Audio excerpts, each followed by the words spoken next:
Kamera ready, sound ready, 3, 2, 1, action. Assalamualaikum, halo guys. Jadi aku lagi ada di Kampung Sejarah Kalipasir. Nah, di belakangku ini ada makam dan Masjid Jami Kalipasir yang merupakan cagar budaya yang ada di Kalipasir. Mau tahu sejarahnya bagaimana? Yuk ikutin aku.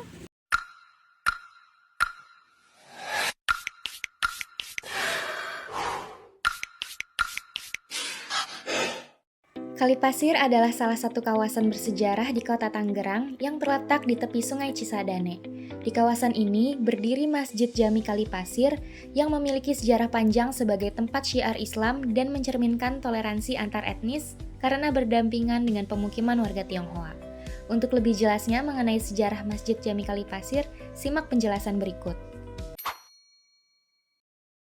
Assalamualaikum warahmatullahi wabarakatuh. Perkenalkan, nama saya Rudi Rahendra. Saya di masjid ini sebagai penasehat.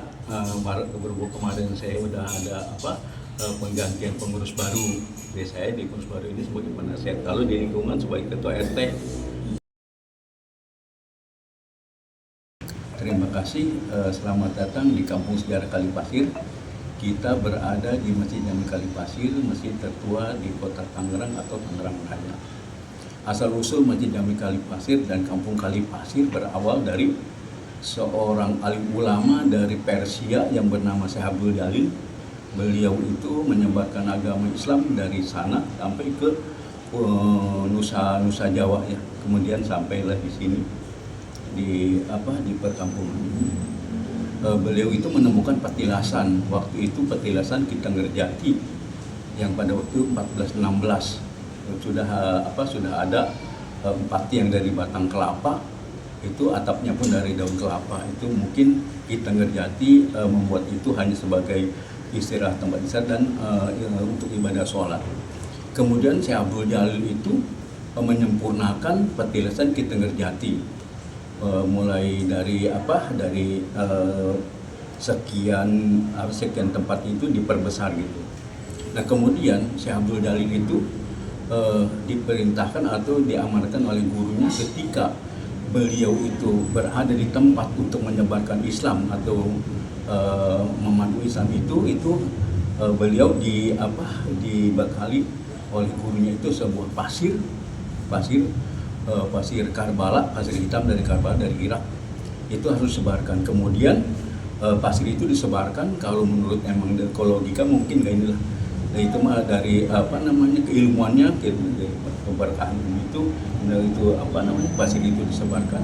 Nah itulah di situ timbul nama kampung, tadinya Kampung Tanah Pasir. Nah kemudian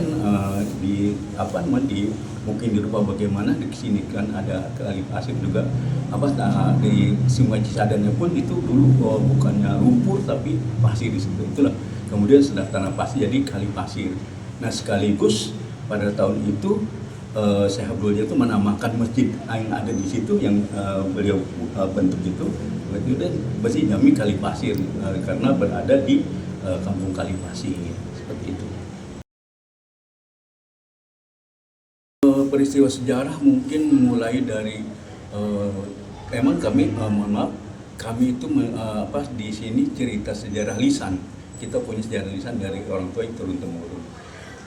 Pada waktu itu entah tahun berapa ya kemarin saya lupa, kita Masjid Jami Kalipasir ini pernah mengalami mungkin bukan keajaiban ya, karomah lah gitu kan, ketika Sungai Cisadane meluap itu semua Kampung Kalipasir bukan tenggelam gitu ya, mungkin ini masuk ke kampung ini, dan Masjid Jami Kalipasir ini tidak sedikit pun air itu masuk ke Masjid Jami Kalipasir itu. Kemudian Masjid Jami Kalipasir ini ketika kita masuk ke dalam mungkin para pengunjung itu mungkin agak bingung gitu kan, kok ini kiblatnya itu mencong gitu kan. Nah itulah kiblat mencong ini disempurnakan oleh Syekh Nawawi Al-Bantani, bukan orang sembarangan. Ketika Syekh Nawawi Al-Bantani mau ke Pakojan, ke masjid di sana, Syekh Yusuf di sana, beliau itu ke sini dulu. Kemudian disempurnakan kiblat ini, itulah oleh Syekh Nawawi Al-Bantani. Selain itu juga ada kunjungan-kunjungan dari pembesar-pembesar alim ulama seperti Buya Hamka, terus kemudian Jaki Hadrat segala, dan inilah tokoh-tokoh yang lain. Mungkin dari peristiwa-peristiwa itu mungkin itu yang bisa kami kami ingat atau kami kemukakan. Jadi selain itu juga mungkin ada lagi gitu kan. Tapi dari situ di cerita yang itu tidak diceritakan oleh orang-orang tua kami. Kalau pun ibaratnya kita berpaling atau berflashback ke belakang gitu, kembali ke belakang, mungkin alim ulama mungkin berasal dari sini semua gitu ya. Di antara sini juga ada tokoh alim ulama wanita yang bernama Nyai Ratu Hajah Murtapiah. Beliau itu adalah pendiri pesantren pertama putri se-Jawa pada waktu itu. Gitu kan. Kemudian di sini juga ada Kiai Haji Ahmad Munfasir. Beliau keturunan Timur Tengah yang memang di sini tokoh alim ulama yang dikenal oleh dunia juga gitu di sini. Alhamdulillah dari cerita sesepuh ini makamnya pun di sini. Tuh kan, selain di sini juga ada dari pemimpin daerah seperti dulu kan kalau Tumenggung itu sama dengan bupati. Di sini pun ada makamnya pun kebetulan di sini. Dari Temung Pamitiaya, Temung Arya Sutadilaga, Arya Ramdon, dan di sini juga ada kiai-kiai yang turun dari Banten juga. Nah, di antara itu juga ada pejuang juga. Selain dari itu, di sini ada Nyi Ratu Uria Negara.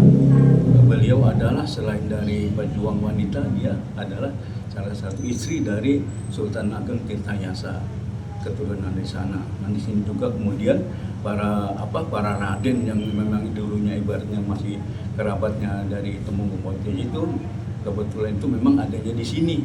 Makam-makamnya pun termasuk nama makam Bupati ketiga Tangerang, yaitu Raden Haji Ayat Pena.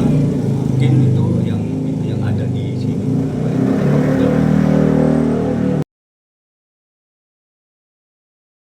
Kalau kemarin kita mendengar kabar itu terlalu miris itu ya, bahwa Masjid Jami Kalipasir ini ada di tengah-tengah etnis Cina gitu. Sebetulnya itu salah besar gitu kan. Kita kan yang terbesar ini penduduknya gitu kan, sedangkan etnis itu jangan hanya beberapa rumah aja kan di sana gitu kan. Masjid Jami Kalipasir bersebelahan, saking dekatnya dengan etnisnya. Di sana ada tempat ibadatnya dari orang-orang etnis Cina itu. Dengan hubungan sosial budaya, sosial agama, sosial pribadi itu memang dari dulu itu memang masih berkaitan dengan ini toleransi itu.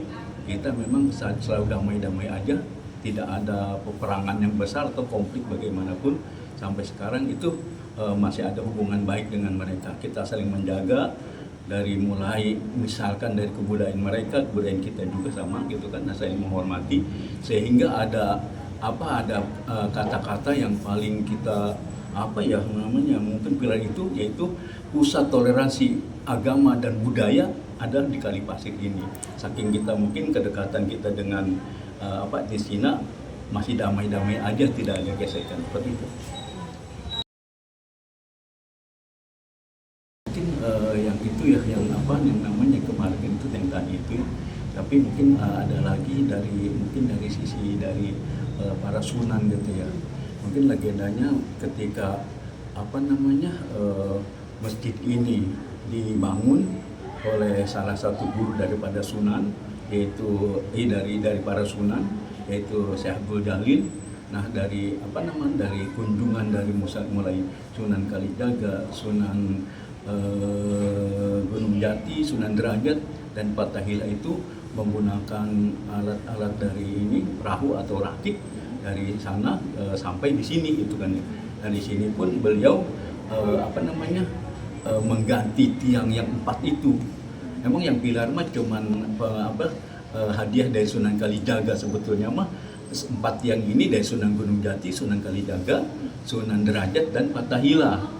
Ketika Fathahillah diperintahkan oleh Raja Demak untuk merebut kembali pelabuhan itu di sana Sunda Kelapa untuk ini dari Portugis gitu kan. Nah, dari Fathahillah ini dia ke Cirebon meminta petunjuk kepada Sunan Gunung Jati itu Sunan Gunung memberitakan Pak Taila untuk ke Banten, ke sana, ke Waten Girang dulu mah.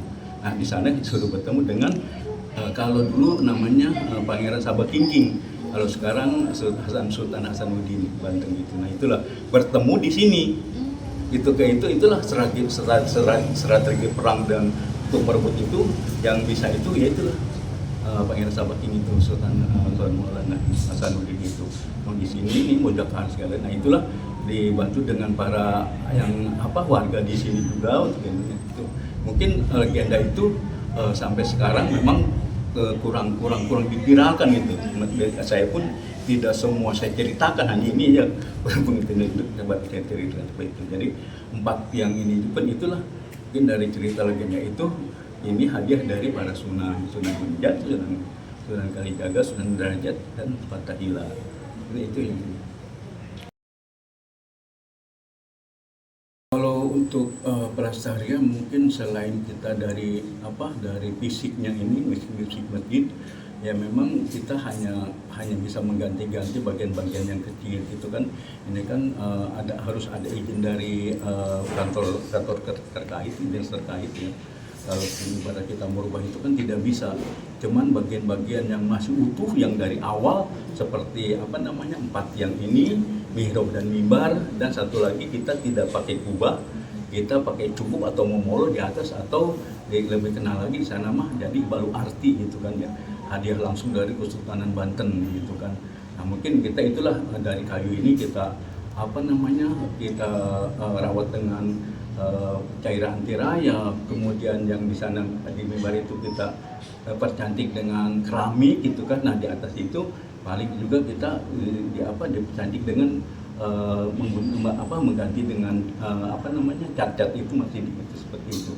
Nah untuk kelestarian dari sejarah ini pun itulah kami berusaha untuk meregenerasikan ke anak-anak muda supaya mereka bisa cerita, bisa itu berbagi ini gitu kan sejarah itu di sini tempat kami